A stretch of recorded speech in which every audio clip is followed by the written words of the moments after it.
please.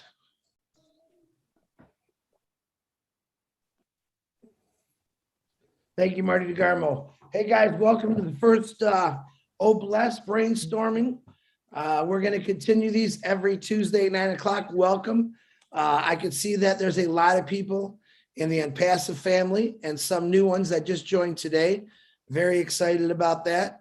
Let me lay just a couple things down, what I'd like to talk about. I've heard many stories in the last year and a half about what you've done, helping people out, and that's beautiful. I love it. This is what it's not going to be about tonight. What we're looking for is solutions. We're looking for answers. We're looking how to manage OBLES. I do have a special guest speaker on here tonight, and I will get that, but I'm going to, like I said, I want to get to everyone's hands that has an idea. That's what about. Basically, what I'm trying to do is I'm going to kind of make a little bit of board game out of this. My goal in mind is for have us to build a city, a virtual reality city, where in that city, we want to know what you have to offer that city to fight poverty, homelessness, everything that goes along with that.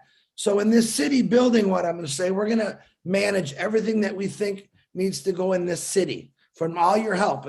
No one's going to have a bad idea. Every idea is welcome.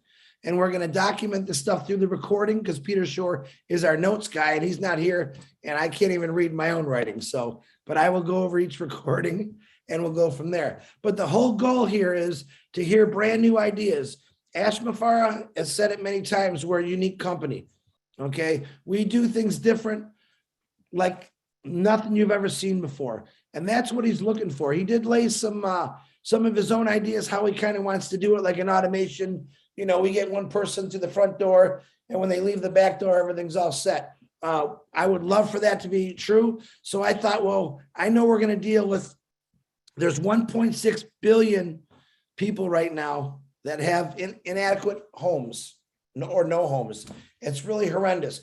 They predict by 2050, and I'm looking at my notes, that's going to go up to 3 billion people. Okay. We need to stop that. And I believe OBLES will, with everyone's dedication, hard work. There's people out there every day, all over the world, that need our help, that need OBLES. We all need OBLES. My main goal, one of my main goals is to get every single business that I can involved with OBLES. All right. Every person in the world that I can, and you can, and let them know about OBLES, what it's really going to do. The young lady that I have on here tonight is coming from a pretty big company with a lot of really cool ideas, and that's what we're looking for. Next, each week I'm going to have someone different on here telling us what they can help us with, what they can bring to the table for this city we're going to build. I'm looking for everything: education, mental health, healthcare. Let me give you just a quick idea, and then I'm going to start this up. I did some study in the last few days about root causes of poverty. And this is what I found. And there's a lot more, I know that. Lack of good jobs, lack of good education, warfare, conflicts, weather, climate change, social injustice, lack of food and water, lack of infrastructure. And that's something that we're going to talk about tonight. Lack of government support. I'm not a big fan of that one, but I believe we have unpassive support. Lack of good health care. Absolutely. We're going to talk about that. High cost of everything. Example, I was talking to Julie Wen today. She was putting gas in her car and the gas was a little over $5 a gallon, California. To me, that's horrible, especially a person that doesn't make a lot of money to start, can't afford to put gas in their car to get to work. Another thing OBLES I think is going to help out. Low productivity, underutilized resources, big discussion. So in order to build this city, we're going to look at a map. And on this map, let's just say, well, we're going to start it in Michigan, but we can use this map that we're going to use for the city anywhere in the world. Okay, it's a blank slate. It doesn't have houses. It doesn't have electricity.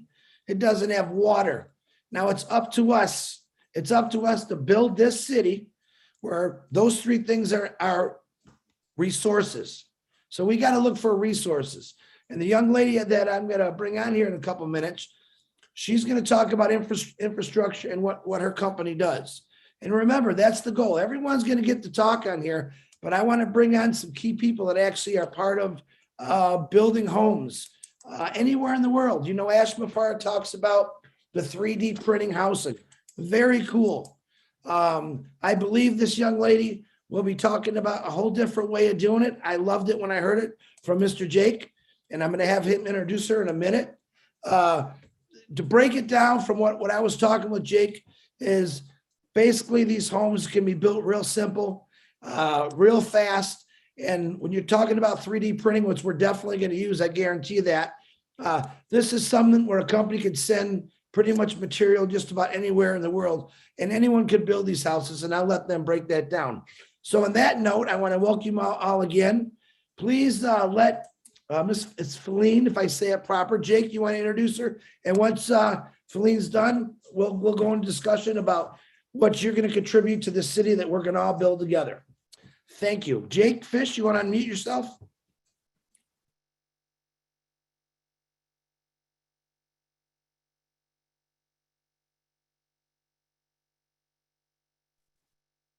Jake Fish, you out there? Where'd you go, man? You didn't go back in the water, did you?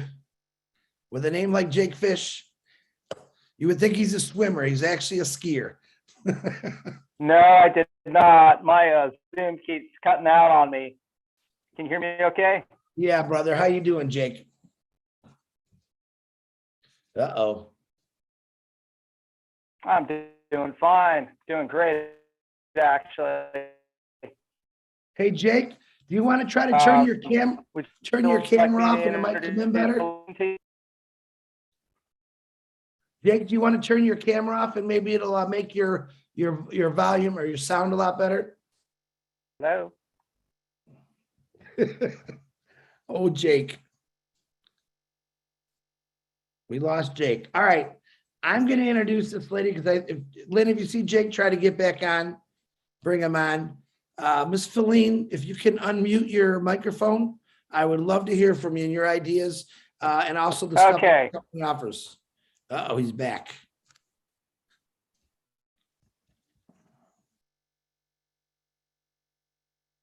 Jake, did you come back?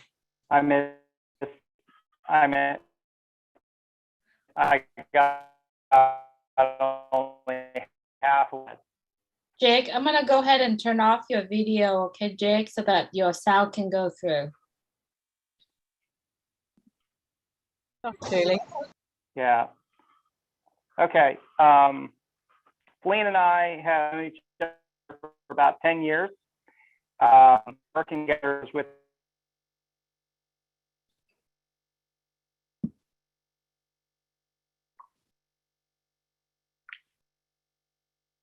Jake, you're cutting off, buddy.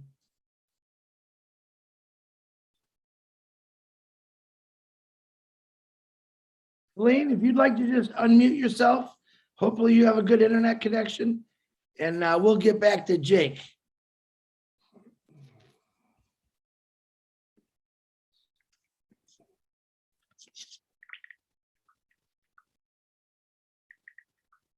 Lynn, do you see Feline, Lynn?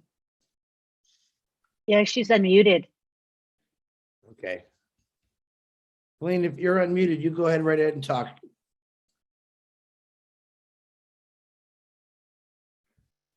All right, this never goes as planned, does it? Okay, I'm back. I had to change locations and get closer to the router. Feline and I have known each other for about 10 years.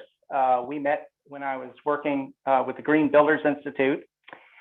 And Feline had a marvelous idea of doing agriculture, but in a controlled environment. And we were thinking, can you mega size that? I mean, like huge. And she said, of course we can. So instead of me explaining everything, I would love it if, you know, Feline, she's the expert at agriculture or farms in a box, if you would say. And it can be controlled, you know, remotely, and everything. So I'll just let her tell you what she can do. She is amazing.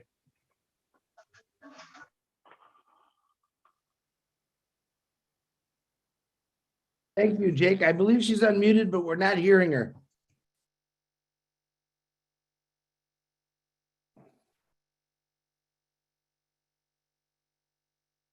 Elaine?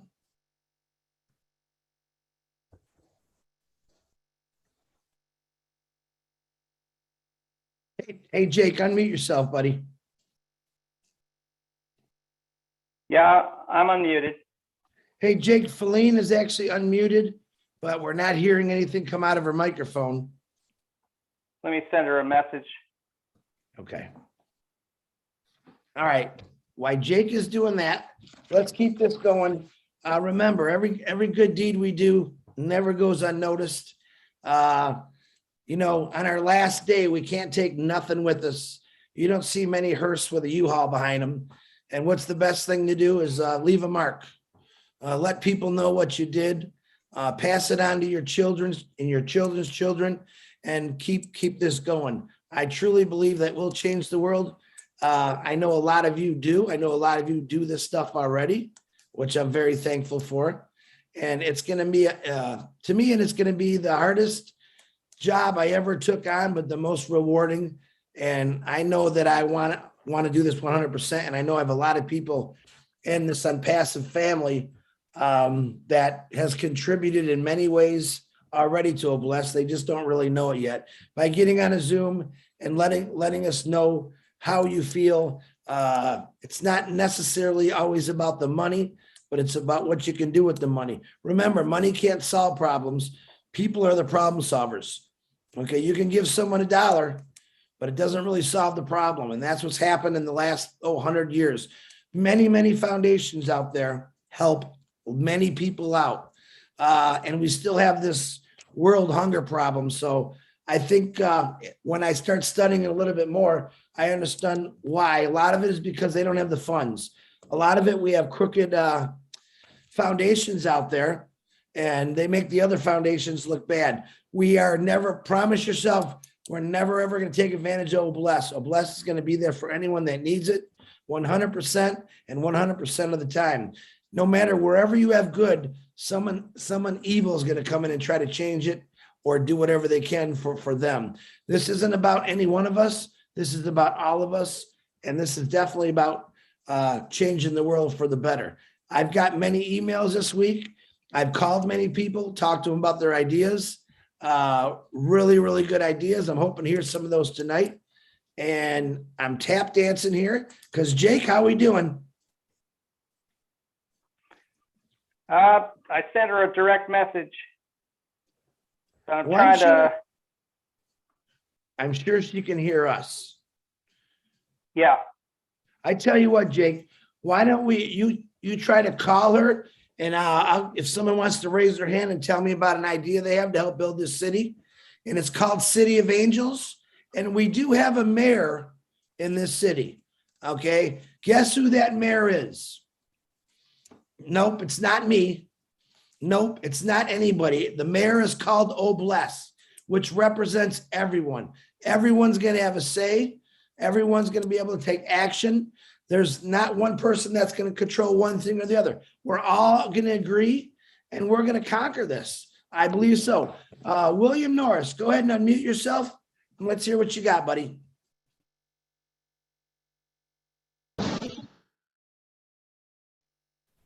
Hey, Chris, can you hear me, buddy? Loud and clear, my brother.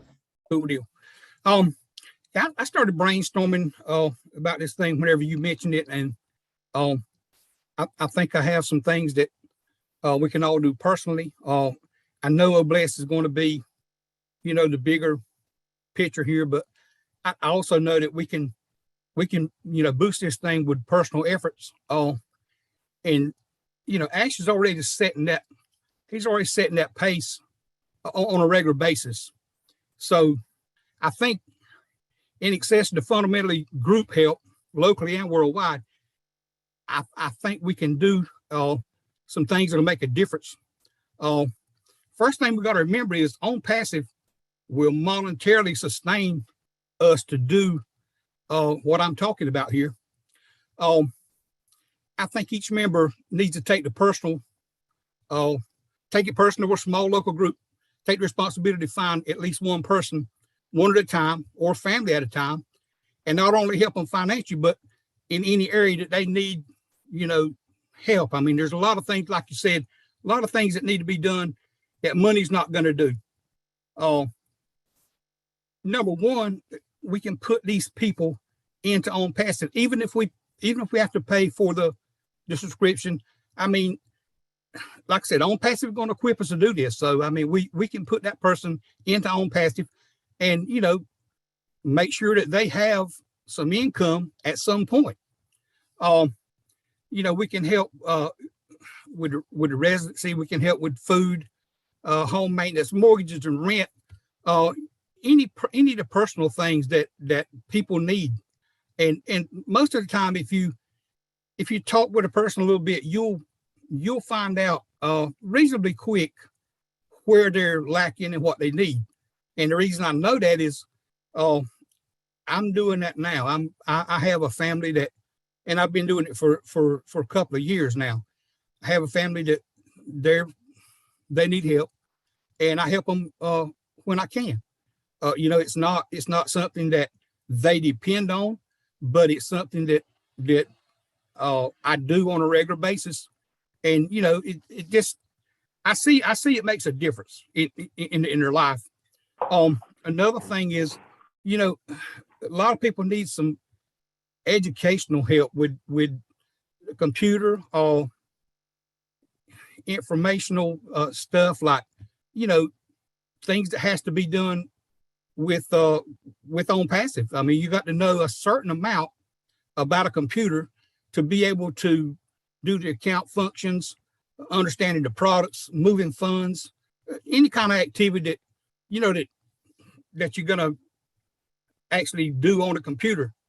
And then there's, the health and medical field. I mean, there's always somebody needing some help in that department too. And you say, well, do we have the time to do this? Absolutely, we got time to do it. We can make time to do it. Get out of our comfort zone for a few minutes. Every member in On Passive can do this. And, once we move that person or that family into the light, so to speak, or have them on their feet, we find somebody else, find another family, find another person.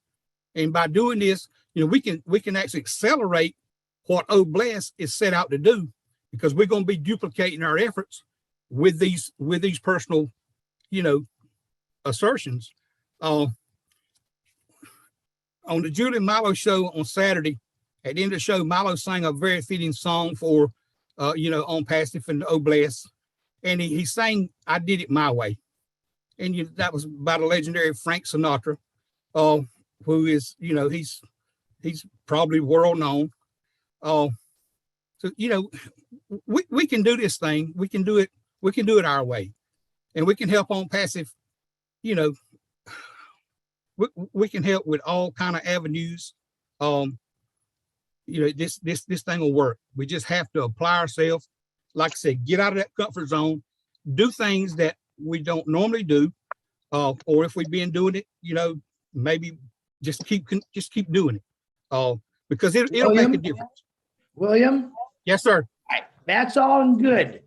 Let me ask you this question again. What is William Norris going to contribute to this city we're going to build to fight poverty? Tell me something that you want to do. What are you going to bring to the table for this city? Well, as I mentioned to you earlier on about what my capabilities are, and that still holds true. I mean, you have my resume, you see what I can do, and I'll be glad to help out in the housing part, the building, anything to do with the prep for it, because you got to pull permits, you got to deal with engineers, you got to deal with paperwork, and that's always a hassle. You got an environmental impact that you got to look out for.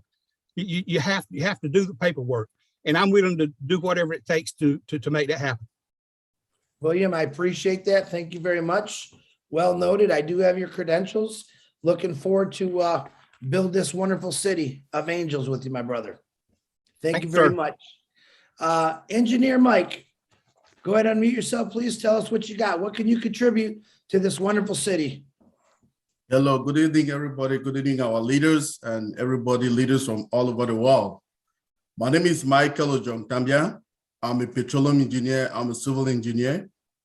And I'm a Red Hat certified Linux system administrator. I've been working for 21 years in the field. I started off with road construction. Then I went to the drilling rigs. I was a rig drilling engineer. Then I went on to be a completion engineer on the rigs.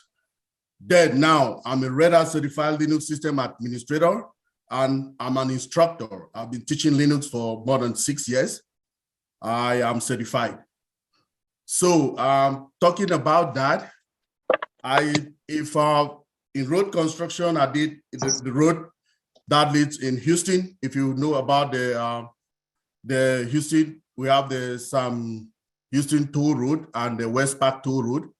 I worked in the inspection of that road for construction materials. Then I went on to Africa, then came back here. So I know a lot of people will bring a lot.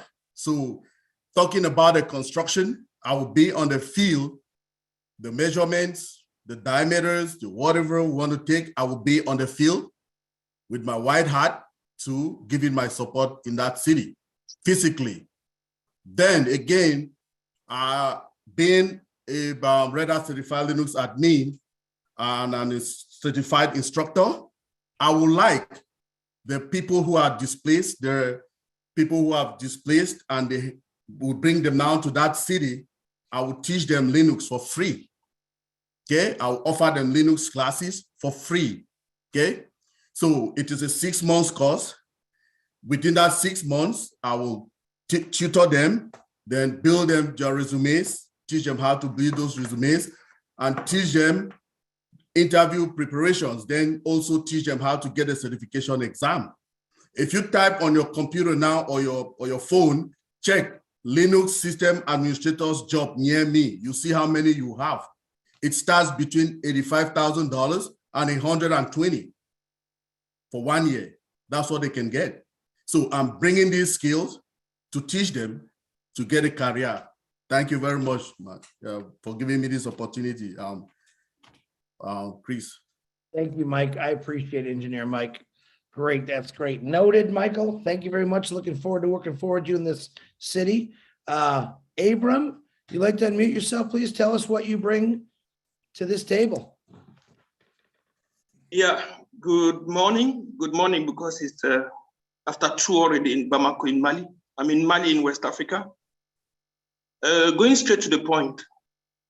First, I understand that I'm a dweller of that city. I know what are the difficulties we are encountering.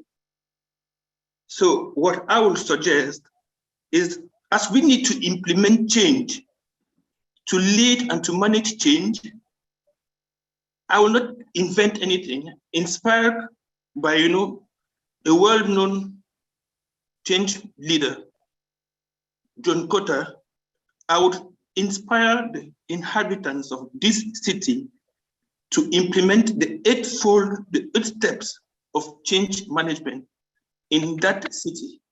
And what is this all about? One, there should be a sense of emergency.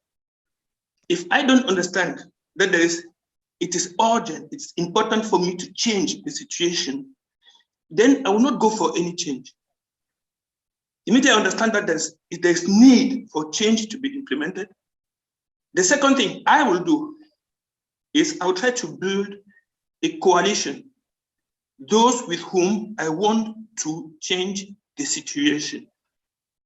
And there's a specific way of selecting those with whom we want to carry this change. From there, we develop a vision. What is our vision? How do we see Los Angeles, say in 5, 10, 15, or 20 years to come? And from there, we communicate our vision, both with the sectors with whom we want to carry on the change, or with all those who are not working necessarily in the sector, but may have a role to play. Immediately we have this internal and external communication. We try to identify what are the barriers, all those who will fight against us, who will not be satisfied that we are moving to this vision. And there are different forms of barriers. If we don't take care of barriers, our results will be very much mitigated. Immediately we identify the barriers, we give ourselves small, attainable targets, what we call small victories, things we can manage, things we can realize. In a short range of time, with the resources that we have, and immediately we have them, it will bring all those who are skeptical, those who don't believe in our vision, in our effort. It would make them understand that with some effort, some results can be attained. And immediately we attain those results, we need to compensate all those who contribute in attaining those results so that they should be satisfied, they should do more. And those who don't believe in what we want to do, they would understand that those who participate are compensated. And after compensating all those who play a role in attaining these results, what we should do now is try to institute, make sure that the new way of doing becomes a culture. So in a nutshell, Chris, I think through this, I would say this method, no matter the sector in which we want to bring the change, it can be agriculture, it can be energy, it can be health, it can be environmental issues, as you say. I think that this is a tool, well-structured tool, which we can use. Thank you very much. Thank you, Abraham. Well noted. Looking forward to working forward with you. Guys, so what we're here, let me get you back on track here. All right. So this city that we're building, the City of Angels, what we're building, we already know we talked to an engineer. We talked to a construction contractor. So we're looking at those two guys working together and maybe putting some roads and foundations in this city. Dr. Bill, you're next. Give me 1 second. So here's what I'm looking for. And it's hard to explain it. Ask Mafar said, if you could push a button to end poverty, what would you do? Okay. Let's get those ideas. Mental health, depression. Why is someone homeless? How did they get there? Education, working as teams. We're not going to be able to put every person through the same door and walk them out the back door. Okay. We're going to need multiple facilities for every different addiction, mental health, depression, all the things that come with poverty. All right. Some of you people in here, I know you have skills, educators, teaching people how to build things, teaching young children, educating young children how to survive, how to grow food, many, many things. Dr. Bill, I know you're in the medical field, and I'm dying to hear what you got to say, Dr. Bill. You go right ahead. All right. Thank you, Chris. Excellent effort tonight. Glad to see all my friends around the world here. I have a bit of an expertise in the medical field, so I thought I would stick to that tonight. And it just turns out that I was on the board of directors for the Good Samaritan Health Center for 8 years. And we took that thing from a fledgling health center to a dynamic health center with dental coverage as well as medical. And I think we might look at the model that we used. What we found around Atlanta was that there were a lot of failing health centers that people with good intentions tried to run. And they were, by and large, they were free medical clinics, free dental clinics. And they tended not to be able to break even enough to where they could keep their doors open. And so the model of the Good Samaritan Health Center had a low fee model. And when I say low fee, the average cost per visit was like $35 for treatment, medical or dental. And they saw 30,000 patient visits a year and did about $10 million in services rendered to the people that came in. And the people had to qualify as not having insurance and being someone living at the poverty level and having a need. So it was not just for anybody to walk in. So it was a true charity clinic, a low-cost clinic. And I think that model could be the one we would look at, since we would have some donations coming in from Obless. And you if you tie people to paying for their visits a little bit, they keep their appointments. They value what they're getting a lot more than people who get things for free. And so that's a tried and true method that we found worked. And we did $10 million worth of business in the clinic with a small paid staff of doctors and nurses and administrators, and then a lot of volunteers. We were a training center for many of the universities and hospitals to train people, to give them externship experience. And so they were all glad, and everyone was a winner in that situation. So I've got the blueprints, the documentation of how to set up that kind of a clinic.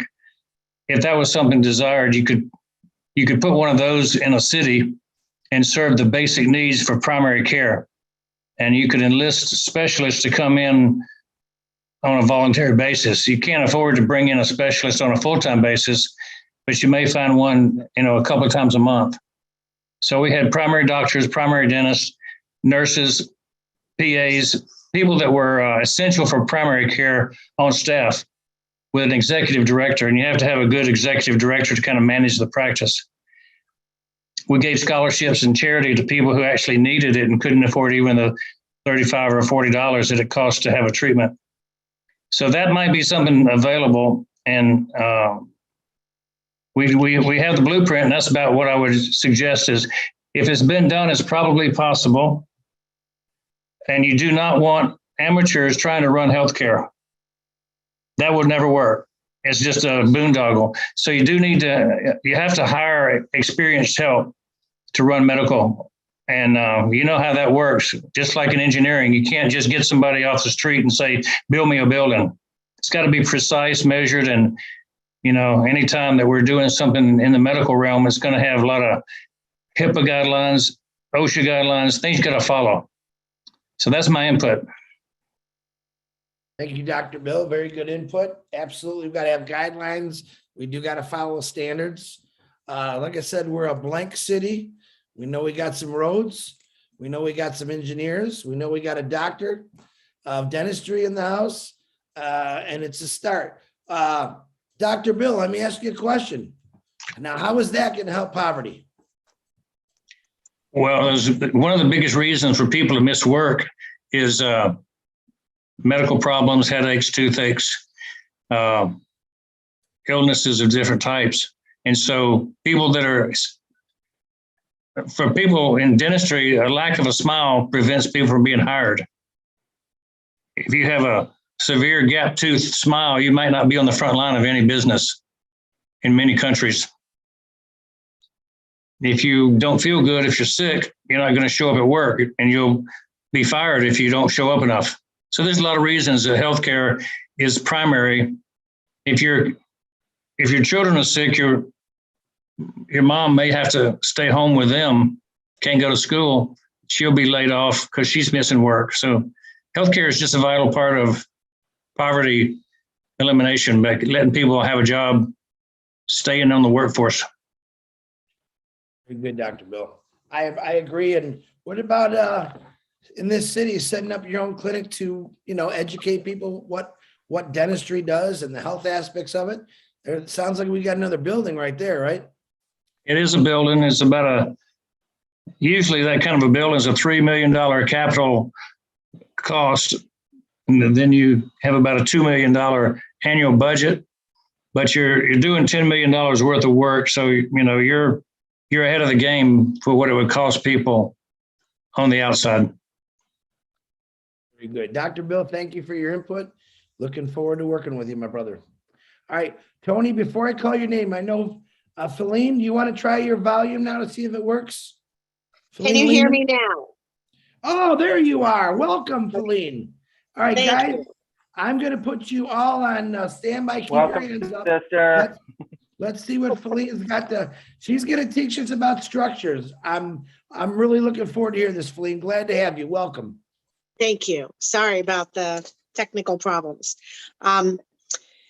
So my name is Feline Lehman. I originally was a real estate agent in Florida back in '91, went to work for a real estate developer in Palm Beach County, built 11 hotels with him, some apartment complexes, tough trees, golf courses, just different types of buildings. So I got into real estate development, and when he died in '08, I was diagnosed with breast cancer in '09, and I started looking into phytonutrients and getting healed by food. And I had nothing else to do because I was bald, and I was losing my real estate career, and I lost my real estate developer and all the investment money to continue building. So that's when I met Jake Fish and his brother with Green Builders International, because I was developing and looking for somebody to help me build ponic pods, which are grow rooms that can be mobile or stationary. That developed into very large buildings eventually. So cutting to what I've been doing lately is 55,000 square foot buildings and up mostly. So we put all the systems for all the water, data, all the systems that's needed to grow food in a building. And I've also have experience with tiny homes and building the smaller ones, because through that industry, I've met a lot of manufacturers that are already building tiny homes. So we can have them shipped in like kits. I don't know if they're flat packs, and I don't know if Jake's explained it to everybody, but they can be shipped and assembled on site. And I'd like to see in the future having them made all around where we're going to be having the building, so we can build mobile manufacturing units too, to put them together on site. So there's a lot of things that we can do to, food, water, power, internet for the world. And out of these buildings, I don't know, Jake, did you receive the PowerPoint that I sent from Fidos? Would you like to share that PowerPoint, Feline? Yeah, I sent it to Jake, and he might be sending it on to you this week sometime, but I got it. You did? Okay, so through that, over the past 10 years, we've developed strong colleague relationships with all of these manufacturers of the equipment, LED lighting, everything, the control systems, everything that needs to grow food. And of course, building homes is 10 times simpler. You don't have to put all the equipment in there, but the systems are, can be artificial intelligence, can be controlled from anywhere around the world. And that platform that you're looking at through Fidos has a teaching platform in it, communications platform, TV platform. Education's a big thing, because like you said, giving the work to the homeless veterans, children that are impoverished, building cities that are self-sustainable, teaching them how to run those cities and produce their own food has been my lifelong dream. So I guess that's why I'm here. Jake invited me. What is the in your line of business, let's say the tiny homes, what's the hour timage to actually get one of those built in a let's just say the United States? How many of those can you build in a 2-week span, let's say? From manufacturing standpoint, at the factory, we could probably do 5,000 a week. Wow. So, now that's just the farming box. Now a tiny home, putting all the SIPS panels together, maybe a little longer than that in a week. But yeah, once you ramp up manufacturing, it doesn't take long for them to spit out, because it's like a 3D printer. They have the blueprints and the designs. You put it in and it gets produced right at the factory, packed on a flat pack and delivered to the site to be assembled. I think Jake told me it's also like color coded, that pretty much anyone could put one of these together when they receive the material. Well, I mean, we can make it that way. Usually I have installers do my panel systems, because we're doing very large buildings and it has to be license permitted licensed GCs, licensed electricians, licensed plumbers, of course. So, and it has to go by the municipality we're building in. So I've never really done a cookie cutter, but that's easy enough to do with these manufacturing plants that we have relationships with. They just have to have enough business to shut down a line to manufacture. Well, we got a whole world to fix. You can ramp up anything to produce as much as we want. Some of our piano manufacturers produce millions of linear feet a day. Wow. So, that's not really the issue. The money is always the issue, finding the investment backing. That seems to be, I've been involved in a lot of projects for homeless veterans, for the poor. A lot of people have great ideas, but you really have to find the money to start it off. Absolutely. Anything can be done though. Anything can be done, as many tiny homes as we need. We do have, even Jake's brother had master plans of communities already done that we still have the blueprints for, and the layout, the site plans.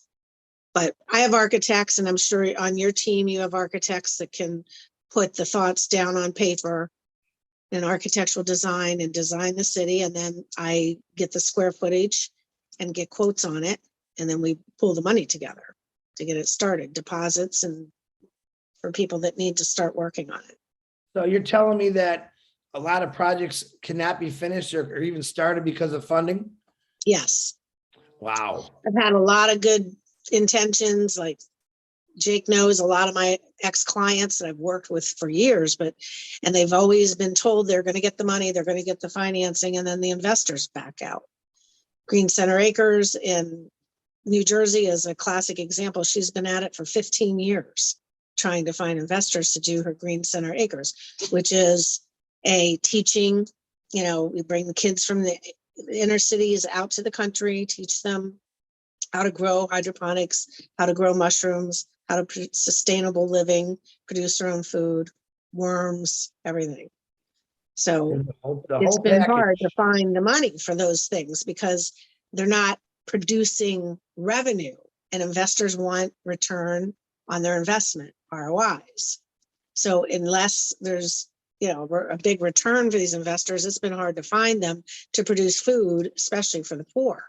So that's why I'm glad to hear that this company has that in mind, to do things to try to get the money to sustain these communities, to build them and teach them, be able to run the How many manufacturers are you connected to, you think?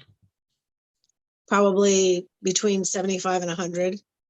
And do you work all over the world or just strictly America?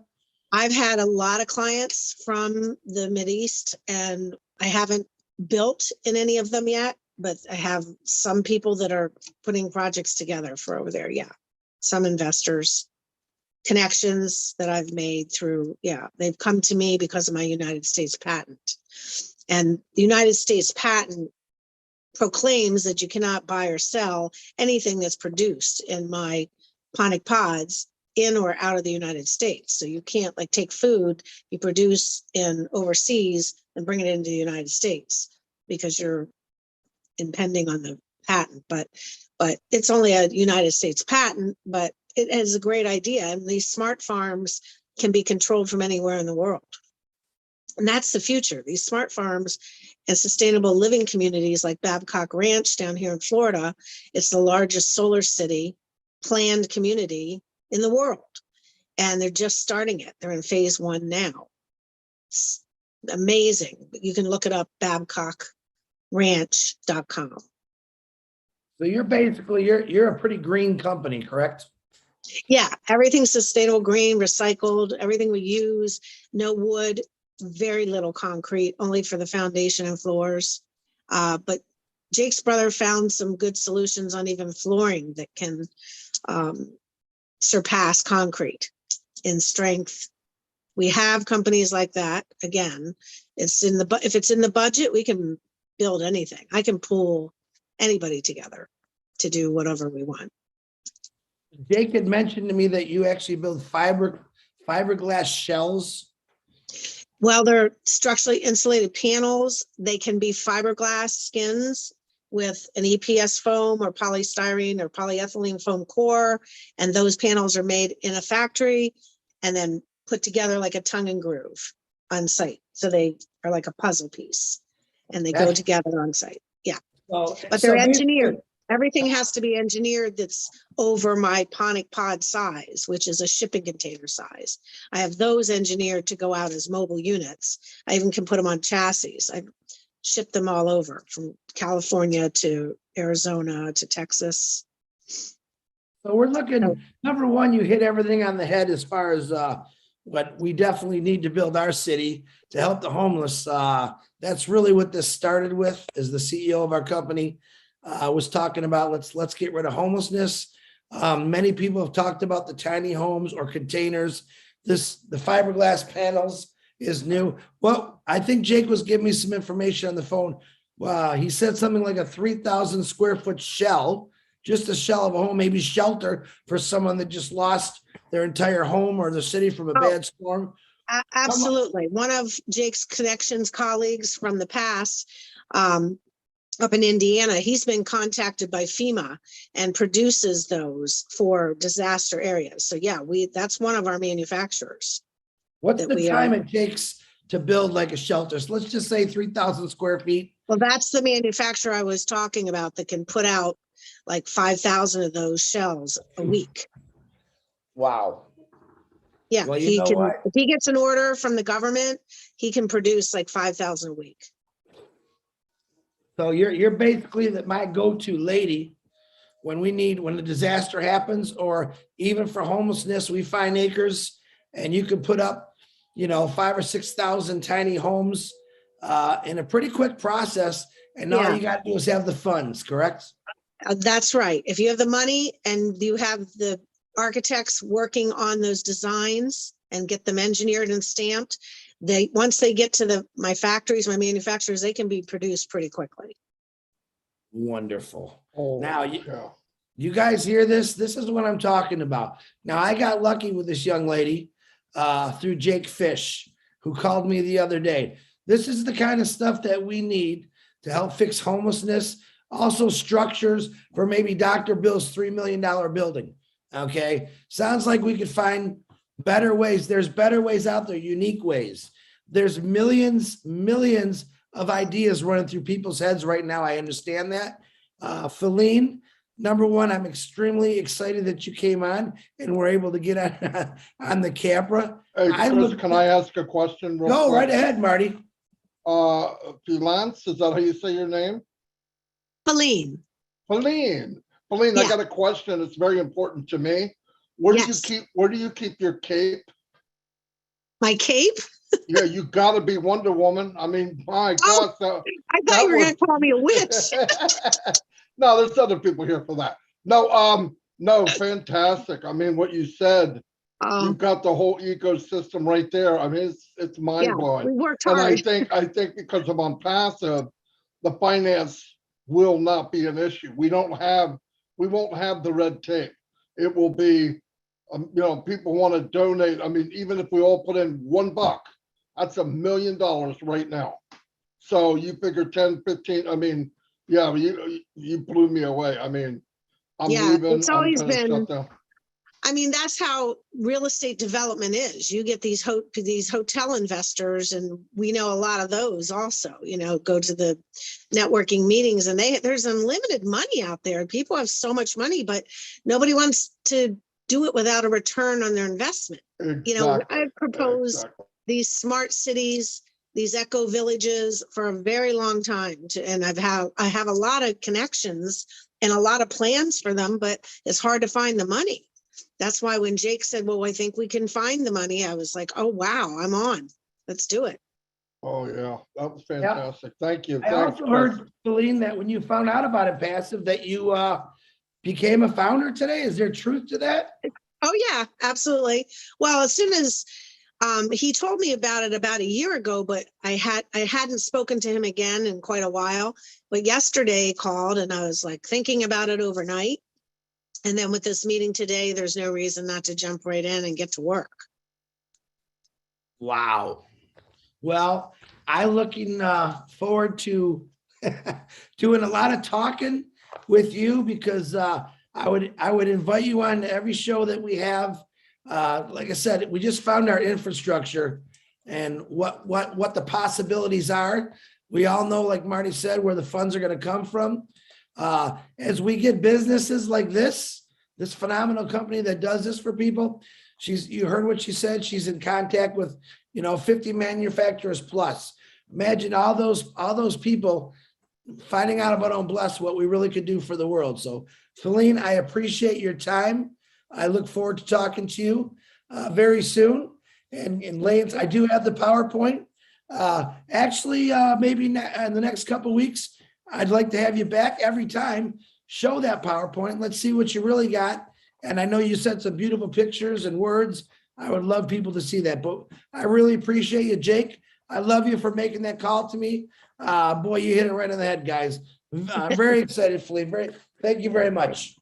Thank you. I think we have a superstar. I really do. Well, I don't know about that. She don't work does have a cape and special powers. Well, Feline, we're looking Good for job. unique ideas. And the quicker you can build people's shelters or homes, a lot more can get done. I know we're gonna have the money backing for this.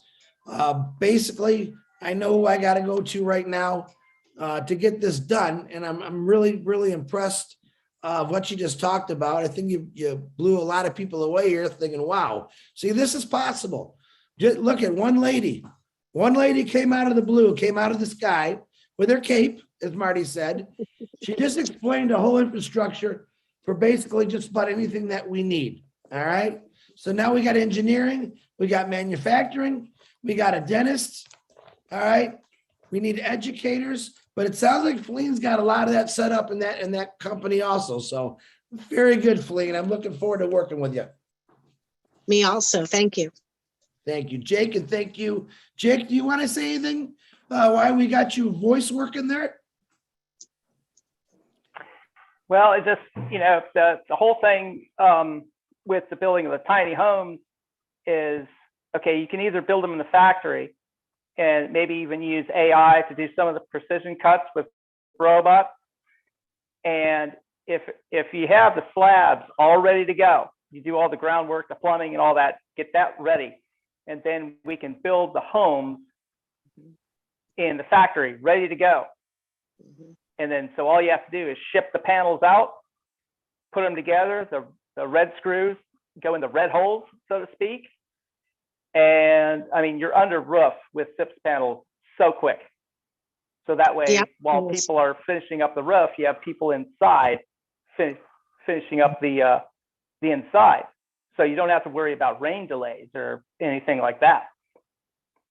Wonderful. Jake, Well, I can You can have also, on some of the larger buildings, I can have a brochure, a PowerPoint Go ahead. set with different models for all the different tiny homes, because there's several different styles, inside the different layouts and stuff. So I can have that sent to you for your next meeting. right. Yep, we can build them right there. And Yeah, because they don't have to all utilize look like the- military housing, they can have a little pizzazz. yeah. We're gonna let Jake make the curtains. Hey, I appreciate you both. Jake, thank you for bringing this young lady to my attention. Feline, congratulations on becoming a founder, and congratulations with helping us build this wonderful city to help poverty, homelessness, whatever comes our way. Like I said, I'm looking forward to working with you. Thank you very Wonderful. much, guys. Thank you.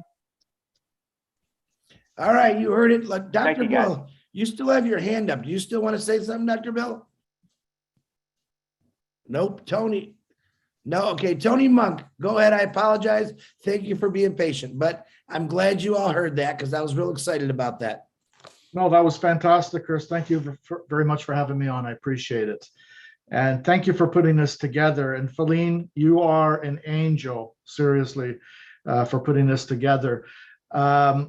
we need the physical, the city's coming together quite nicely already as it is, Chris, with all these ideas, right?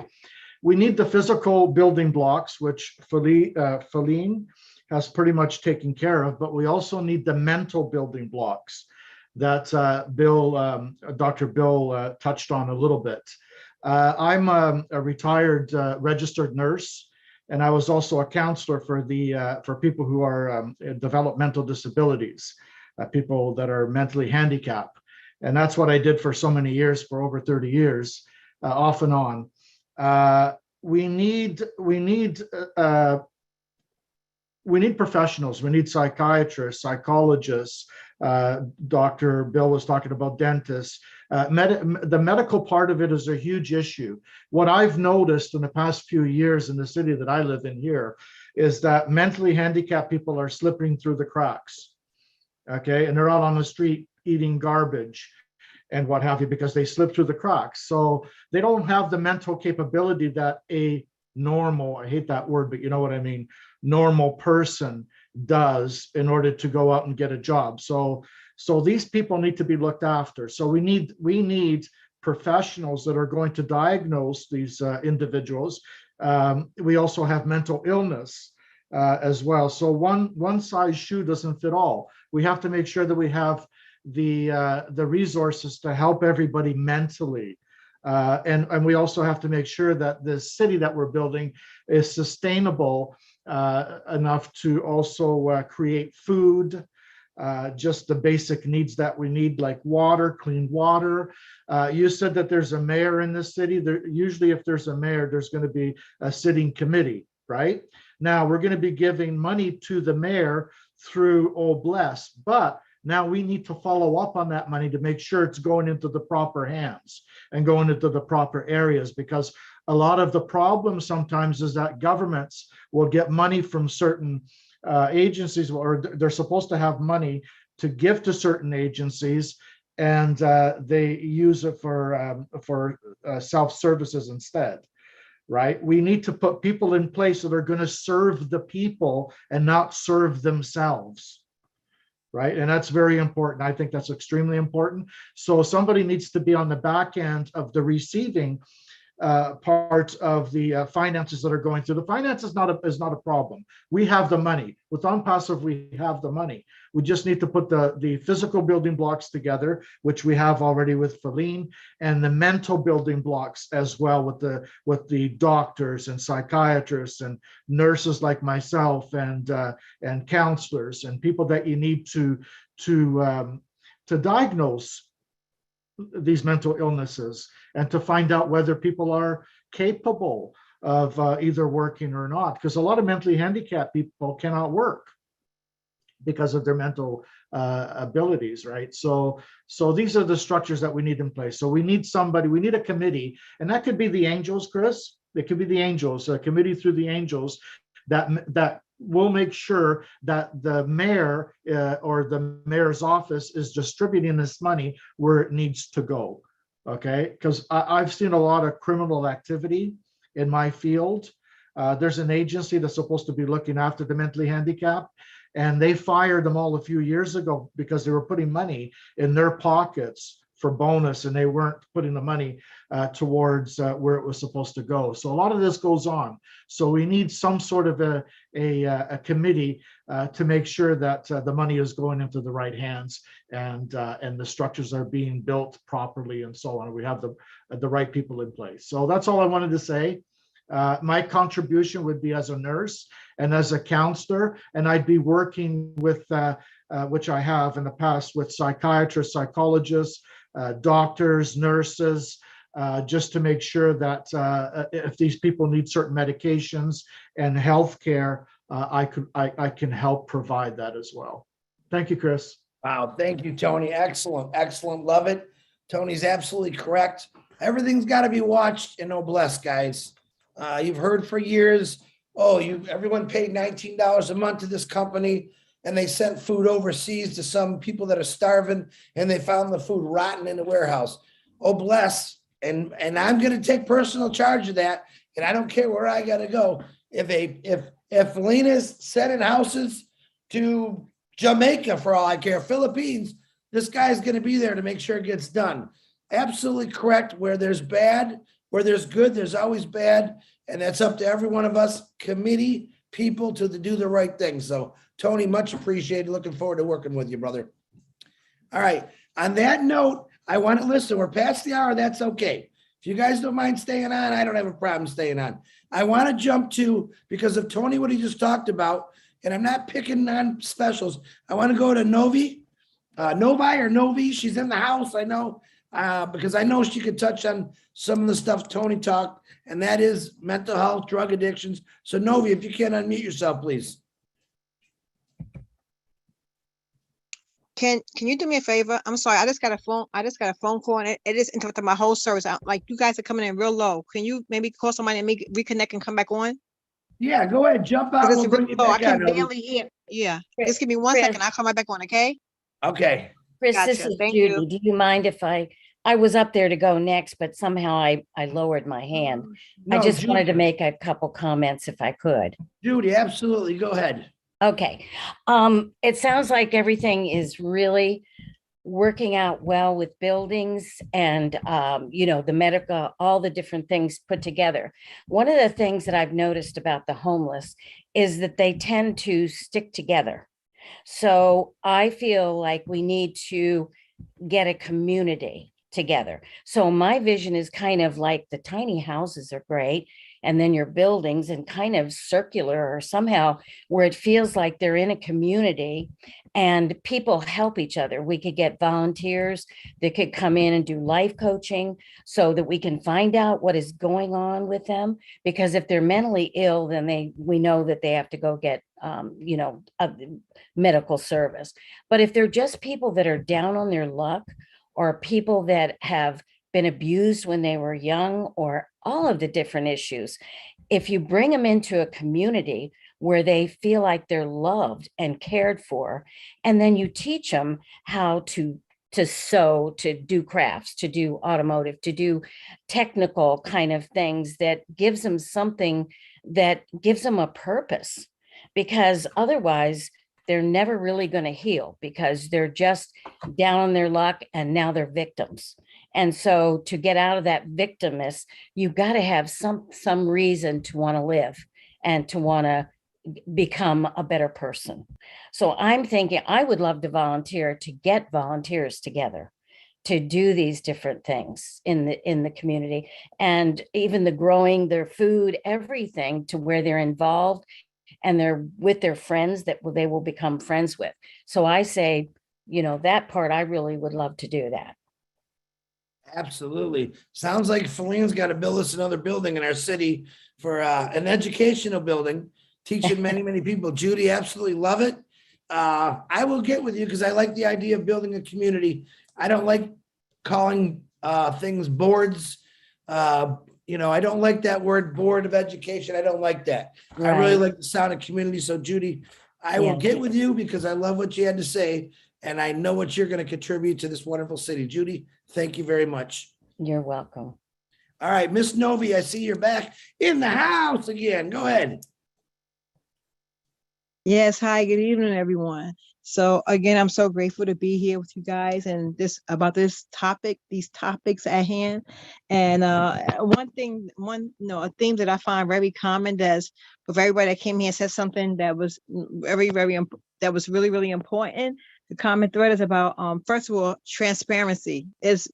You got to have transparency, like, as you mentioned, you mentioned about money going to buy foods overseas, and there's a warehouse with rotten food. How about, at least there was rotten food. There's some places where the money never even went to anything, but to people's pockets, to contribute to their own personal wealth, but I think about having people blessed, having communities, like I live in New York. Okay, for everybody that live in New York, we contribute to a certain kind of program here that has, like, maybe you got to know the resources, because I forgot the gentleman's name, he mentioned it too. Like, you have certain programs that's made to help eliminate wealth, poverty, but yet and still they found the program, the money was going into their pocket. So no, you got to have transparency there, and you got to figure out who's the friends of O Passive, of O Bless, who's the friends, who's the foes, and who's the frenemies. People that appear to be down with O Bless, but really they really is to find out what our initiative is and see how they can go against the purpose, because they don't want to see us eliminate poverty. That's not, a lot of people really don't want to see poverty eliminated. You know what I'm saying? It serves a purpose. A lot of people are employed to eliminate, are in places to eliminate poverty. It keeps them working. You know what I'm saying? Like addiction. Let me tell you something. When I was in detox, I went to detox, a bad heroin addiction. I was strung out on heroin, strung out on crack. And I went to I graduated, I have a PhD, I graduated from college with a cum laude. I graduated with a 4.0 GPA from college. You know, I worked at a television station, and I relapsed from pain medication. And here I am. That's not what I wanted for my life. So when I relapsed, I was out in the streets. I was living out in the streets, abandoned buildings. I was living like this. And I didn't want this for myself. I wanted to get, my mother was in the streets looking for me. You know, she finally got me, because one thing about addiction, once you start off in that course, it's not an easy course to stop. I found myself in this finally in detox, and I really wanted to get help. And, you know, the people there, they put you in a situation where, so heroin is one of the hardest things to get off. Opiates, as you see, the streets right now is plagued with it right now. It's really, really hard to get off it because it's a physical addiction. A lot of people in the streets right now have this physical addiction with opiates, fentanyl, oxycodone, Xanax sticks, all these things right here, opiates, because once you do a certain amount of time, you are addicted to it physically. And to get off of it, I'm telling you, it's like hell. Trust me, I've been on a floor in Rikers Island in prison, throwing up and vomiting, and because I'm going through withdrawals. And then as soon as you get to the streets, it's let me get to the dealer again, because I want to get straight. So I'm saying, but when I got to the detox, you know, these people, they gave you something only to calm the withdrawals down. But when I left out of there, I said, I'm still sick. Then they supposed to help me get rid of the addiction, you know, to help me with the withdrawal. So I leave out of there clean with a new perspective. I wanted in my mind to be straight, to go on my new path, right? Because I had so many opportunities in office, but I couldn't, because I still had that addiction. I was still going through it. I was still shaking when I left there. So the only thing I could do is go back to the streets to cap me another bag of heroin. And the same thing kept happening over and over and over. And when I went there again, the doctor was like, so you back again? I was like, yeah, I'm back again. I told you that I was still sick. You know, and I had a meeting. I asked, can I talk with you guys? And I really have a talk with you guys. I goes, you guys don't care? Like, you know, let me stay in here longer. No, it's only for a certain amount of time. I go, but I'm still sick. The problem is not fixed. So my point with all that is, and I made them review it. My mother even talked to them. So the thing is this, there's people that don't really care, because you know why? The door's going to open back up. I'm going to go back out there. I'm going to use again. And guess what? I'm going to come back again. That's called job security. And a lot of people in a lot of different places, you know, they depend on people like myself that's an addict. They depend on people, you know, with jails, going back to jail. They put people in a lot of positions where they come out of jail. They're supposed to have programs for people that were formerly incarcerated. A lot of those programs don't work. I've been through those programs too. They don't work. But I'm a person, I have drive and determination. I'm not. So whatever I do, I speak from my heart. You know what I'm saying? So I always say what comes from the heart goes to the heart. And I've helped a lot of people in the streets to get themselves in a better position. You know what I'm saying? So when you're talking about helping people get off from poverty, you got to have people that's vested in here. Okay? That really care about people, because people have heard it before from other people. They got people that go around New York City in a train station to get people. That's a new initiative, Eric Adams, to get people off the trains. Taking them where? To inside a center stuff where they're gonna be treated like dirt, because most people don't want to smell them. They don't want to see them. They don't want to talk to them. People need to be assessed. What is their mental problem? Not everybody's gonna go into the same place. Assess what people are mentally. Assess what people are, you know, emotionally, physically. There's so many different needs that need to be met. And if they're gonna do this, we're gonna have to have a program in place to assess people mentally, the emotional problems, the physical problems. Where do they need to go at? Where do we need to start this person off at? And I really suggest that we have mentors, like real mentors that really, really care. So there's going to have certain components. They have to really, really think about structure in this, different structures of this thing right here. It's not going to one thing that's going to solve it all with this. You have to have several components and the social workers and all that. But you got to have people on the ground. I mentioned something about angels. You got to have people on the ground that really, really care and go, no. I know. There's been people before, but this is different. This is like nothing you've ever heard. Okay. And you got to have people on the ground that's tried and tested. I'd be glad to interview people like myself to help get people to the streets, that like people like myself to talk to people on the streets that, show them like, no, this is different. Come on, we got you. We got you. And those tiny houses, those tiny house programs, they work, but it has to be incentives too to help people see. No, you're gonna have to put some work in here now. You know what I'm saying? You have to. We're gonna invest in you, but we need you also to invest in you. And sometimes some people, they so gone mentally, they can't even interpret that. So we got to get people their health together first here. We got to get them right here. You know what I'm saying? People, yeah, I'm sorry, I'm talking too much, right? No. You're hired. Oh. All right. Sounds like you know who to look for. You've lived it. Thank God every day to see people like you that went through something like that and actually openly talk about it. You're the kind of person that I want, because you've already lived that life. You knew how to change your life. And I really believe you have the ability to change other people's lives. So Novi, looking forward to working with you. I appreciate what you just told us. And I'm happy for you. I really am. Thank you. You're welcome. Okay. Jane Helms, you want to unmute yourself, please? Hi there, everybody. Howdy. Wow, has this been incredible? And you've hit on, let me see if I can get my video started here. Sorry about that. Anyway, you've hit on just about everything I made notes on. I mean, this is just great. And I love this. I mean, the tiny houses, the 3D houses, everything. Actually, I was married to a contractor for 30 years, so we had a company. So I have 30 years of construction. My actual background, though, is in psychology. And then I was a headmistress for a school for children for learning disabilities. So I have a real heart for that. Plus, I have a lot of family members who are veterans too. And I know what, sometimes the veterans go through also. So, I mean, this is hitting on everything. And Novi just hit on some things that I think are just incredible. Dr. Bill did. If we can utilize our strengths, and there's so many talented people here. I'm just blown away by all these talented people. And it's like, we need to take, hold of that, take hold of our strengths, say, here's what someone's good at, and put them in that slot so that they can help other people.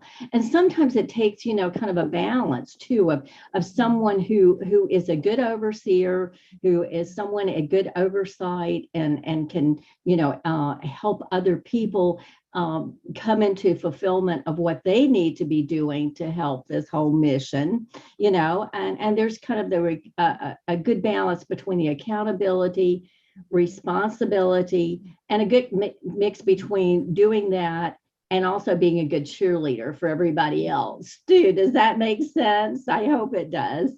But I'm hoping that, it's like, that we can glean and help other people by, really seeing what the circumstances are. I mean, how we're going to deal with someone who's lost their job and are, upset about that and very depressed about that, as opposed to someone who has gone through a catastrophe like a tornado or a hurricane and have lost their home and all their belongings and that type of thing. And veterans who are, are suffering with PTSD.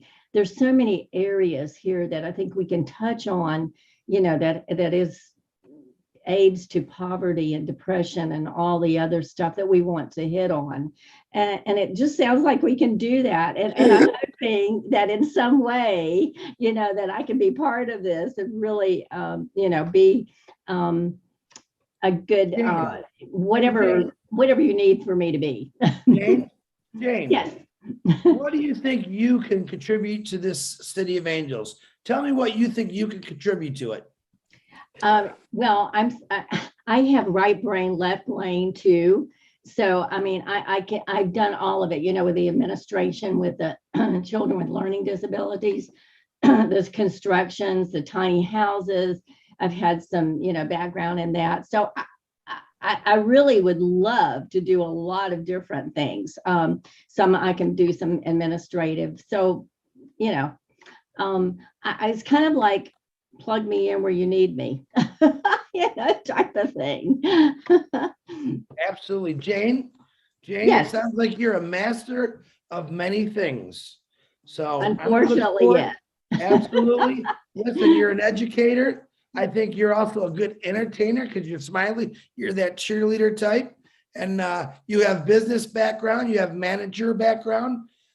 You can be used, not used. Let me say that you could definitely help in many areas. And I'm looking forward to working for you, Jane. And thank you very much for letting us know about this.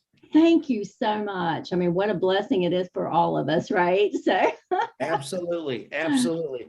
All right, guys, we're gonna run this to 11 o'clock tonight, which is a little more than a half hour. And like I said, if I don't get everyone's hands, I'm gonna write a list down of the hands that were still raised. And next Tuesday, I will continue in that same order because I want to be fair about it. But I'm trying to get to everyone, try to keep it, you know, if you can get everything out in 4 or 5 minutes would be great because I really want to get to some people. After Gladys, I'm going to do Gladys, Della, and then I'm going to jump down to Tina because I talked to Tina quite a long time on the phone and I want you to hear what she's got to say. But Gladys, please unmute yourself. So very nice to see you. Thank you so much, Chris, for having me and for everyone who is here tonight. This is an important topic. And what I can do is from the passion, because I've seen, having worked as a registered nurse and I'm still active, I see that many homeless people end up coming to the hospital because they are not able to keep up with their doctor's appointments, take their medications, and live in a way that they can try to control lifestyle diseases. So what I can contribute to the Angel City as a registered nurse, I can practice in 38 states, but I realize Michigan is not one of the states listed, but I can get the license for Michigan within a month. It's not difficult. And then I know we have many nurses likely from Michigan who can be on the ground, but I can help with screening and interviewing the people that we are intending to bring to Angel City to make sure that there are people who will not end up being a liability in terms of safety. Most of these homeless patients, and we think that nobody cares about them truly until something wrong happens with them. Then the state will come in, the city will come in, and that can be a big liability. So I will help in screening them, working together with the social workers to make sure that we admit the right people to our city. And I can also help in educating them about preventive care in terms of how they can prevent the diseases and how to change the lifestyle and keeping up with the doctor's appointments. I can even help in scheduling the appointments for them. So I really look forward to work with the social workers like Amanda, your daughter, she's a social worker, so that if we have 1 or 2 nurses on site, we can work telephonically. Like now I live in North Carolina, but I work for a hospital in New Jersey. So we can work telephonically as long as we are licensed to work in Michigan, helps giving support to the nurses who are on the ground to help in, disease prevention, medication compliance, and doing everything to help them health-wise. That's what I believe that I can participate in. Thank you. I don't even have to ask you the question because you just said law, Gladys.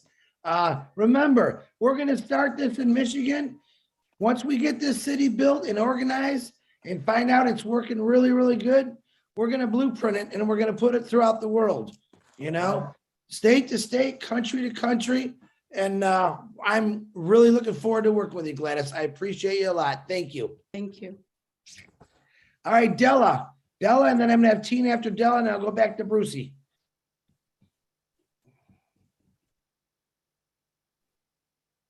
Well, Captain CJ, I hope I'll be hard tonight. Good evening, everyone. Can you hear me?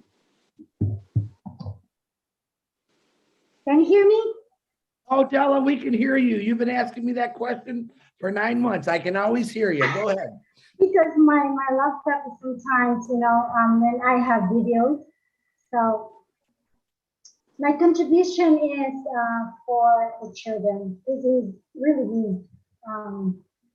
Children is my passion, kids, so I can educate them.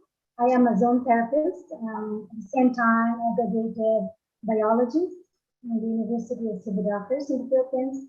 And I've been being with kids since my life, since I was a teenager and until I got married. And I serve the youth in my community, in our church, and in our brotherhood of Christian businessmen and professionals, the rich children. And we have this group, and I have this ability to teach the children because the children are very innocent, and whatever you offer them love naturally, they'll listen to you and they get your energy. It's just the way I serve them. And before I have this I'm passive, I already have a founder, my best friend, with a 10, more or less 10 hectares that we plan to have it, but we didn't have resources. But right now we planted fruits and vegetables in our country. And so if I can do that, I will tell her because she's not active. I am even managing her account. But this is what we plan for that 10 hectares more or less for that. So passive really is a blessing to me, Chris. So I would like to volunteer, of course, all my life until I die to teach zone therapies. For 30 years, I've been doing that. The ancient, do you know that, foot reflex? And I'm doing that here in the United States too, but I close it because of the pandemic. So I have that ability. I'm a very natural person. I don't take medicine. So this is the only thing that I do for people, prevention of sickness. It's not for healing, but prevention. And thank God I'm successful on this. So I hope I can serve this in my own way. Thank you. Absolutely, Della. Thank you very much. Definitely need people working with children. There's a lot of kids that don't have parents, or maybe they do and they're just not around. We need some good moral support for them. And when I say moral support, I mean really moral support. When it comes to that situation with children, I believe we got to let these kids know that, hey, we care. We got to show people we care. We can't treat people disrespectful. And kids see that at a very young age. And sometimes they learn it from even their parents, and they take that the rest of their life. So educating children, especially in a poor situation or a poverty situation, is a must. You show someone love, especially a child, they're going to grow faster than anyone in the world. So Della, thank you. Looking forward to working for you. Thank you for your kind words. Thank you very much. Tina, Bruce, be a gentleman. Tina, I want to hear what you have to say because I know we've talked the last couple nights, Tina. And then I'm going to go to Polly Cherry. Is Polly on here? I know she's got a big thing. And then I'm going to go back in the order again. So Tina, Polly, then we'll go to Mary, Bruce, and then Bruce. Go ahead, Tina. Hello, good morning, good evening, good afternoon, good night, everyone from all over the world. On the beautiful Pacifians here, we're all blessed, aren't we? I do not have any of those certifications like nursing or doctors or anything. I'm just a blessed lady who wants to see beautiful things happen in the world. I'm usually get very excited because I am the rah-rah kind of person that Chris is looking for. I've been an entertainer, I've been this thing, but I am a certified life coach and career coach. When Chris spoke to me and told me, look, you got a 10-acre land, what would you put in it? So I'm not going to this thing, but I'm going to read what I shared with him. Feline, definitely fiberglass buildings. We're talking about cluster homes, but here in Singapore, we're very land scarce, so our buildings go up. And what I envision is a condominium style that we have here in Singapore, or the community that our public housing has put in place as well. So the houses go up. It is a community where we have things that are going around within the community. I'll just read, like I said, I just read what I have written to see. We're looking at hydroponics and sustainability for food, the land for agriculture and animal farm, solar panels to run and generate clean energy, and also the water system for the community. And it can be on top of, if it's a cluster home, the panels can be on top of the homes. If it's an apartment building, it can also be on the rooftop, because if you have a few blocks of the apartment buildings, you can use the rooftops for the panels. And in between the floors, you can actually have, for community activity, you can actually have what Feline was said, I can't remember who said that, with regards to smart farms. You can have a level of smart farms where the community can come in and do those farming as well. Schools, definitely part of the infrastructure, but more importantly, the schools must have the programs in it. Novi, I love what you said. People have got to understand people in poverty, especially those who have been in poverty for generations. There's something that goes on and helping. So the school programs have got to put in sustainability for the future as well. Promoting sustainability through outreach to the community for awareness, common community facilities within that condominium, that area. You got to have gymnasium, sports, rehabilitation, for rehabilitation and also for recreations. At the same time, the programs I was looking at are skills training and development for employment and for entrepreneurship. Create career fairs for the people who need jobs, collaborate with corporates under the community social responsibility projects, where the corporates can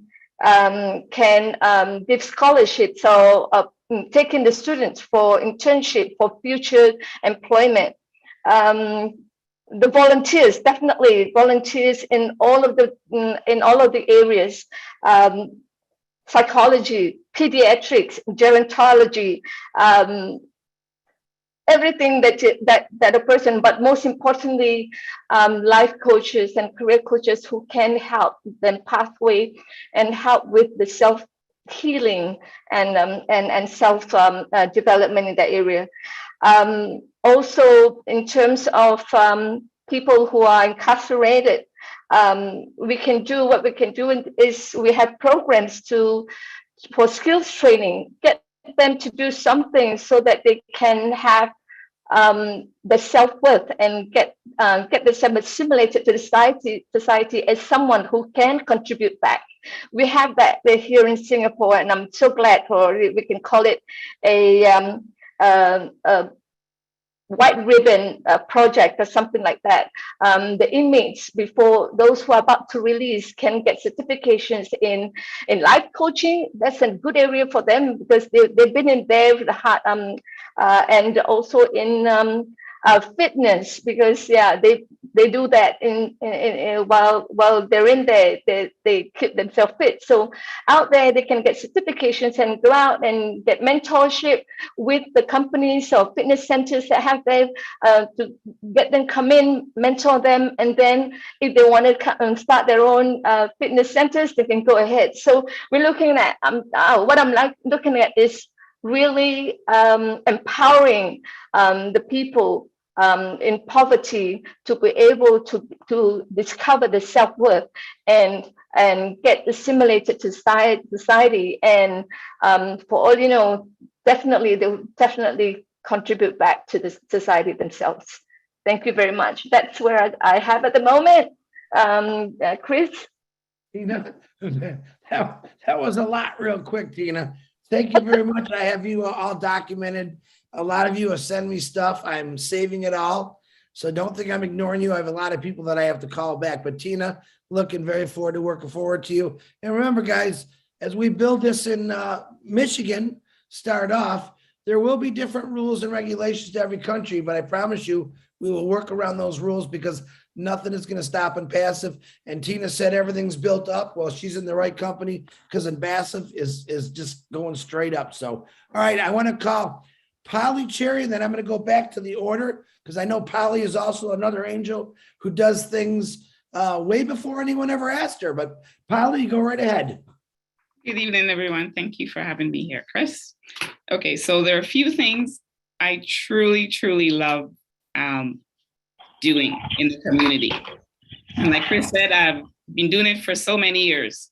I stopped working in the corporate about 2 years ago. So I have a lot more time on my hands. I don't like to be bored. So the best way I can give back is serving the homeless. So one of the things I'm doing right now is I work for, I volunteer in a homeless community. And I wake up about 4 o'clock in the morning and I go and I serve them breakfast. And some of these clients, once again, you don't even know their background and their mental, situation. So just by saying good morning to them, how are you? Did you have a good sleep? That truly puts a smile on their face. And once I ask them that question, they'll smile. Then I serve them their breakfast, and say, have a good day. So I do that about 3 or 4 times a day in different homeless communities. And I really, truly enjoy it.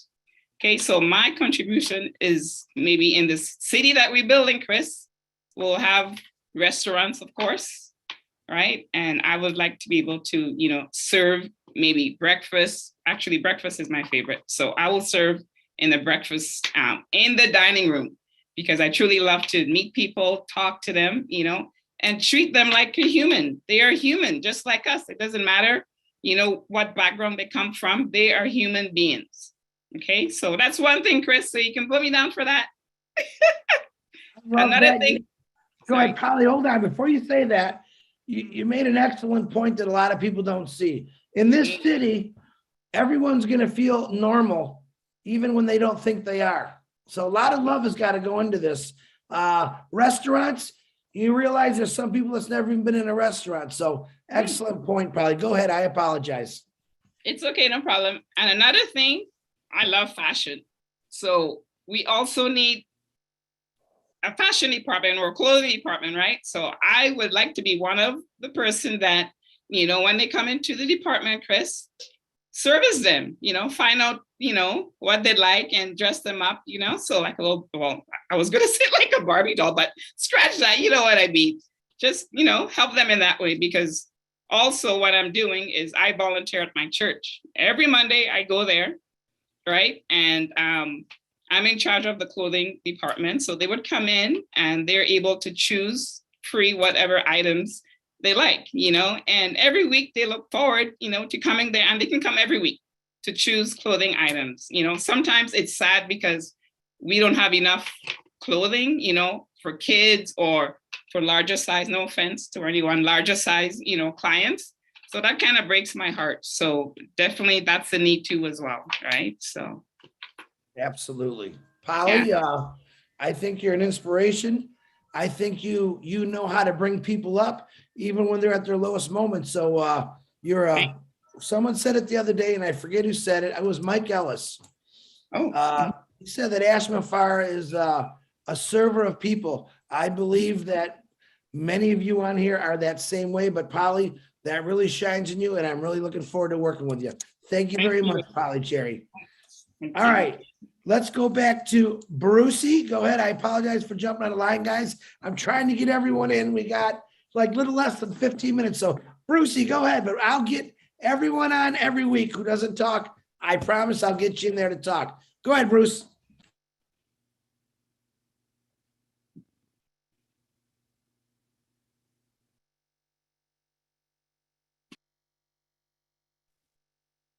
Bruce, you haven't, Bruce, you want me to come back to you, Bruce? Wave your hand if you want me to come back to you. Okay. Mary Bruce, you any relation to Bruce? Mary Bruce? Go ahead, Mary. What you got to bring to the table? No, I come from a different country and everything. I'm down here in Australia.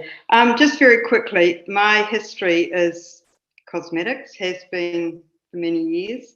I grew up in the industry, and my contribution to our beautiful city would be so teaching self-esteem. That entailed a lot of beauty therapy that I did, and well, I worked all over the world with it. But people, you know, people lack a lot of self-esteem, and I think there's a big need to rise people up spiritually and through books and self-esteem, you know, telling everybody every day that they're lovely, they're beautiful, look in the mirror, you're beautiful, that sort of thing. Also to in our lovely city, so I'd love a school with that, where we'd help with beauty. Beauty's part of it, beauty, fashion.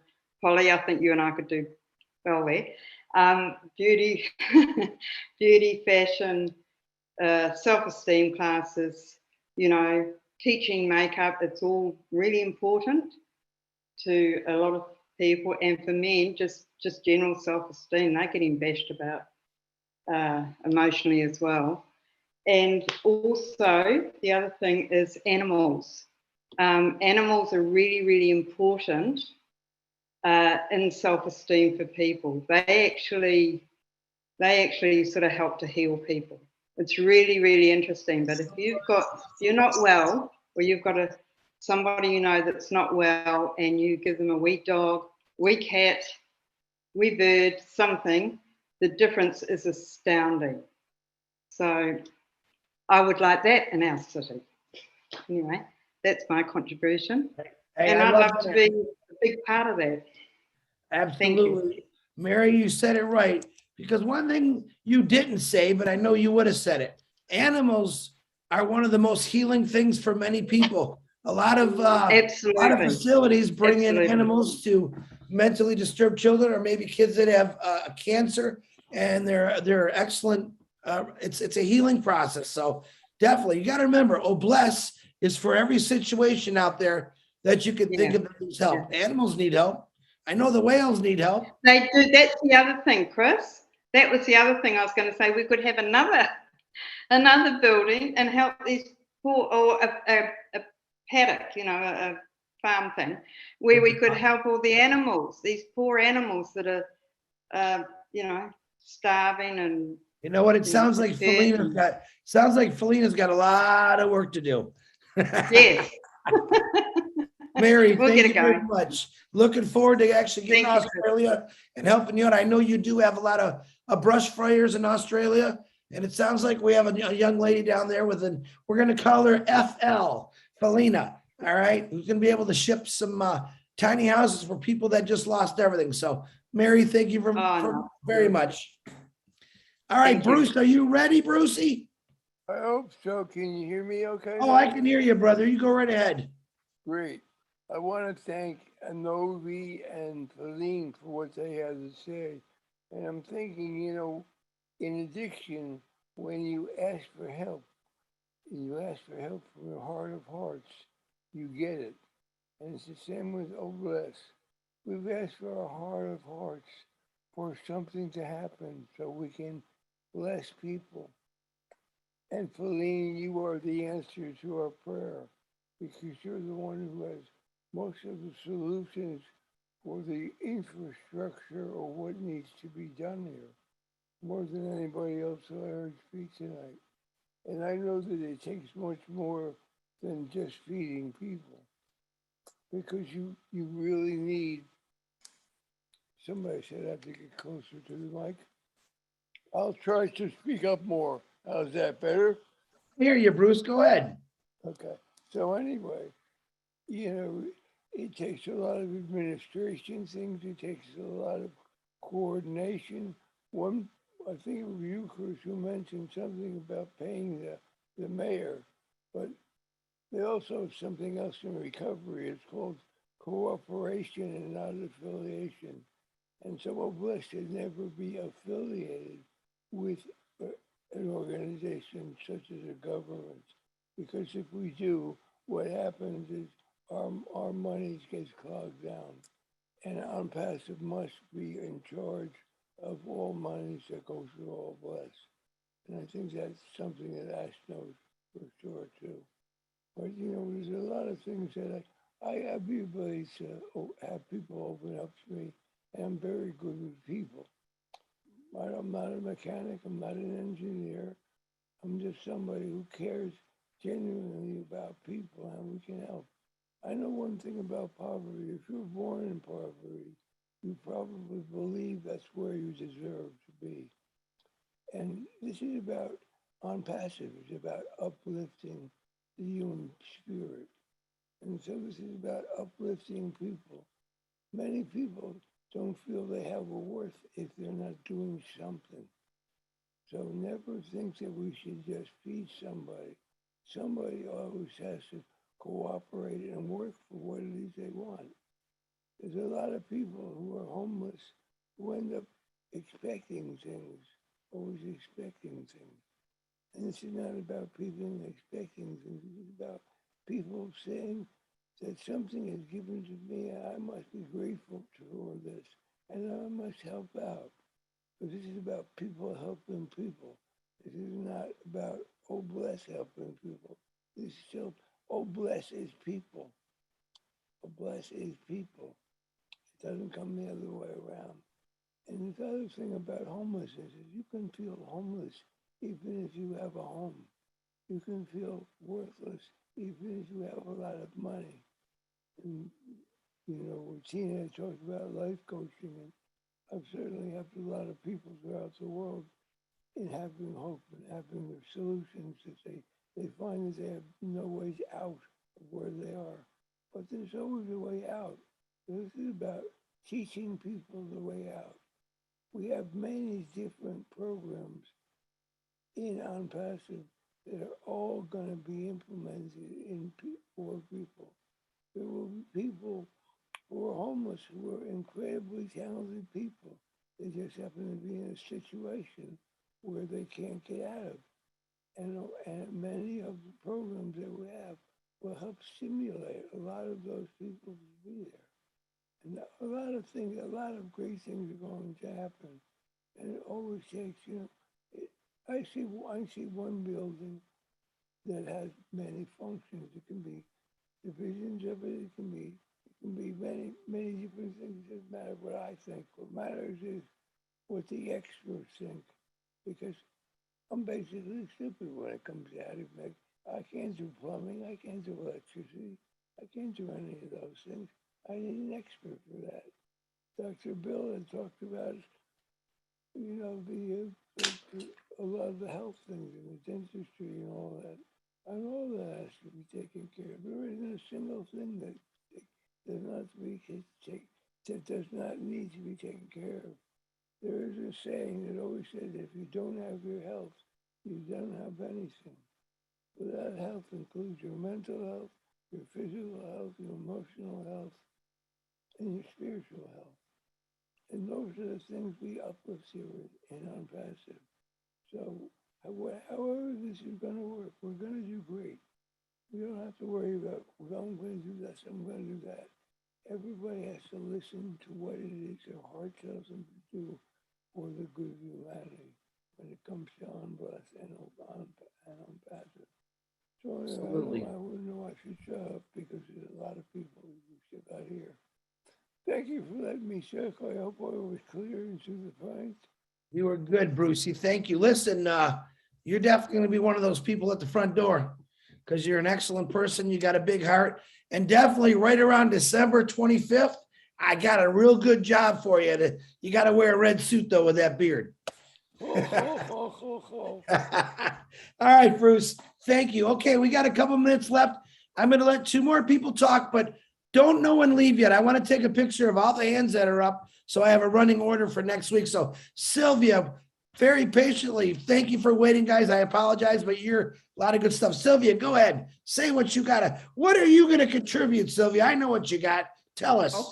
Okay, Chris, you just get me. Thank you so very much. This is a great webinar with a lot of inspiration and motivational thought. And I'm going to quote Bond who said that ending poverty is not about, helping the people. It's about, creating the community, a great community. So through Obless, I'm pretty sure that we're going to do it. I'm looking at the human being like, on his holistic approach, meaning what we need to look at a man like a whole. We need a physiological aspect, psychosocial, emotional. So Obless will help us, give us already the tools, to come up with the physical need, the basic needs, which are shelter, food, and so on. Now, as a registered nurse, my contribution will be to look at the psychosocial aspect, because we have a lot of people stressing out there because maybe mental issue, or maybe they don't know about themselves, they don't know what to do, who to see, and so on. So that is going to be one of the points that I'm looking forward to work with you, with the Angel, Chris. So, as a nurse, the main part is teaching and educating.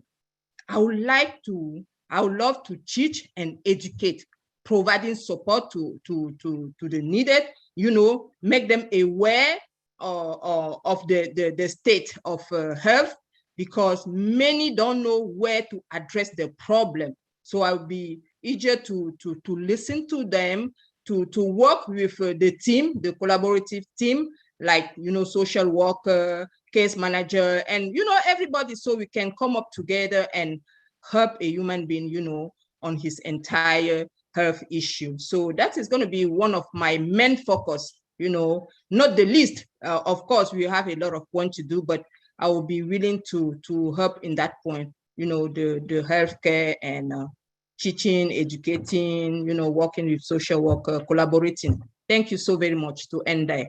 Thank you, Chris. Sylvia, thank you. Definitely looking forward to working for you with all your talents. You're going to be a big help in just about everything we do in this city. So looking forward. All right, we're going to do one more. Rob, I apologize, but remember, I'm keeping to my word. I got pictures of all the hands up. I'm going to let Rob will be the last one. And guys, I really didn't think there'd be this many hands up, but I'm not going to say I'm mad about it. I'm loving it. So I promise next week it'll start with Musharraf Hussain. So Rob Gorman, you go right ahead, and you're the last speaker for the night. And thank you. Okay, it's my honor to speak to everybody. I have 45 years of logistics experience and expertise. That's what I bring to the table.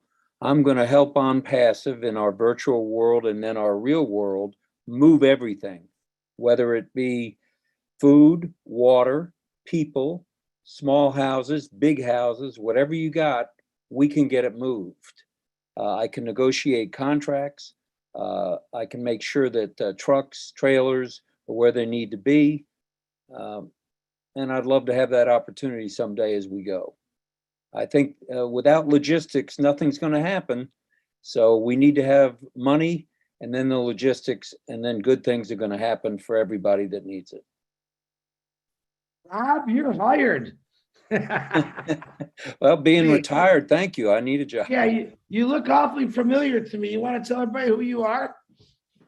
Rob Gorman, and I'm lucky enough to be married to Miss Lynn Nakamoto. I thought that was you. Rob, it's me. I'm definitely looking forward to working with you. I had the honor of talking to you on the phone last week when we had our situation, and you helped out big time, and I know what you can do. And I'm excited to meet all of you, but Rob, we're gonna have a cup of coffee someday and have a really good talk about all this. I appreciate you. Okay, guys. Thank you. I only was supposed to do an hour. We did 2 hours. I want to apologize to all the people that still have their hands. I have your picture. Okay.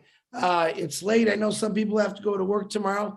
I appreciate every one of you. Next week, 9 o'clock, we'll be doing the same thing. I'm going to ask you this. There is a couple people that I didn't get to that I wanted to hear speak, which was Daryl Cook, Janet Butler. I apologize, guys. I will get you in that lane next week and we'll get it going. But any one of you know anybody that know like a Feline, all right, or a Polly Cherry, and they've dealt with homelessness and poverty. I want to hear them. I want to hear what they have to say, but I definitely want to hear what you all have to say. I appreciate you. I love you. We're going to actually do this. Now we're going to go all the way to the top, but we're going to take a bless farther than the top.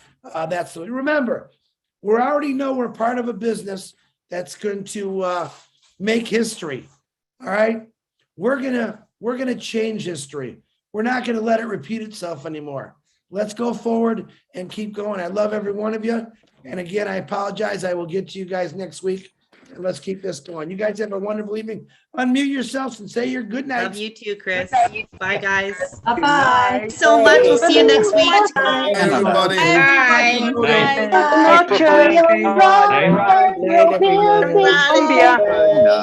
Hi from Houston, Texas. Canada. Good night, everybody. Don't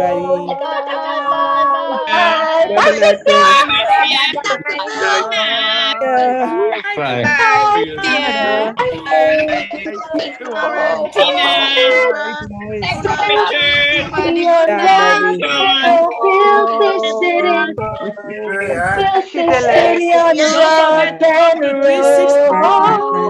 to